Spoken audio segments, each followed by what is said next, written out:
বাংলাদেশের রাজনীতিতে হঠাৎ করে যেই নামটি সবচেয়ে বেশি আলোচনায় এসেছে তিনি হলেন ডক্টর মিজানুর রহমান আজহারী। প্রশ্নটা এখন সবার মুখে, তিনি কি সত্যি বাংলাদেশ জামায়াতে ইসলামীতে যোগ দিয়েছেন?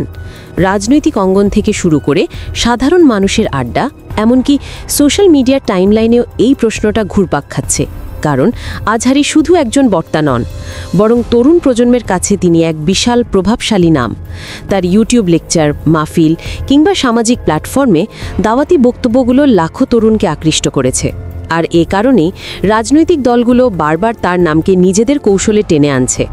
এখন সমর্থকরা বলছেন, যদি আজহারী সত্যি জামায়াতে যোগ দেন তবে ইসলামী আন্দোলনের জন্য এটি হবে যুগান্তকারী ঘটনা।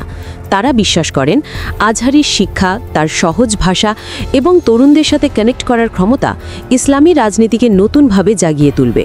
অন্যদিকে সমালোচকরা বলছেন, ধর্মীয় জনপ্রিয়তাকে রাজনীতির ময়দানে ব্যবহার করলে দেশের রাজনীতিতে নতুন এক মেরুকরণ তৈরি হবে।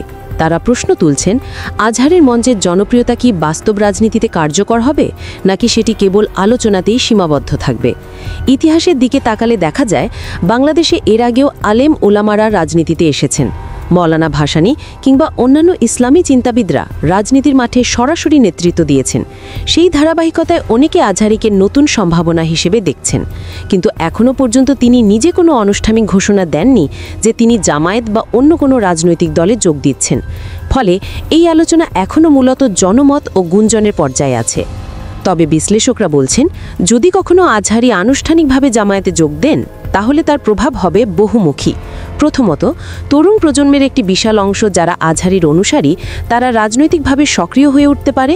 দ্বিতীয়ত, ইসলামী রাজনীতি নতুন করে জন আন্দোলনের শক্তি ফিরে পেতে পারে। আর তৃতীয়ত, বাংলাদেশের সামগ্রিক রাজনৈতিক সমীকরণে বড় ধরনের পরিবর্তন দেখা দিতে পারে।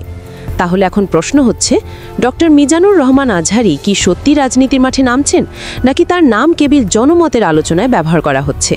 সত্যি কথা হলো, এই মুহূর্তে তার পক্ষ থেকে কোনো আনুষ্ঠানিক ঘোষণা নেই। তবে একটি বিষয় পরিষ্কার, আজহারীকে ঘিরে এই আলোচনা বাংলাদেশের রাজনীতিতে নতুন মাত্রা যোগ করেছে। আর মানুষ এখনও কৌতূহল নিয়ে অপেক্ষা করছে তিনি আদৌ রাজনৈতিকভাবে সক্রিয় হবেন কিনা।